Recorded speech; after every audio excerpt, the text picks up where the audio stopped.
Breaking news చూస్తున్నాం. AP బీజేపీలో MLA Adinarayana Reddy వ్యాఖ్యలు కలకలం రేపాయి. తిరుపతిలో 2 రోజుల క్రితం జరిగిన కార్యక్రమంలో ఆది మాట్లాడారు. బీజేపీ లేనిదే ఏపీలో టీడీపీ జనసేన లేవంటూ చెప్పుకొచ్చారు. ఆయన వ్యక్తిగతంగా మాట్లాడారంటూ ఏపీ బీజేపీ చీఫ్ మాధవ్ చెప్పారు. పార్టీ పరంగా వివరణ కోరామని తెలిపారు.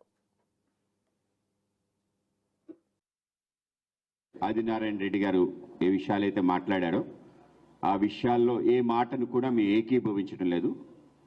మా పార్టీ వేదిక మీద మాట్లాడి వెళ్ళిపోవడం జరిగింది. ఆ విధంగా ఏవైతే అనేక రకాల విషయాలు మాట్లాడారో, కుల ప్రస్తావన కానీ మిగతా అంశాలు కానీ, వాటిని ఏ మాటను కూడా పార్టీ ఏకీభవించడం లేదు.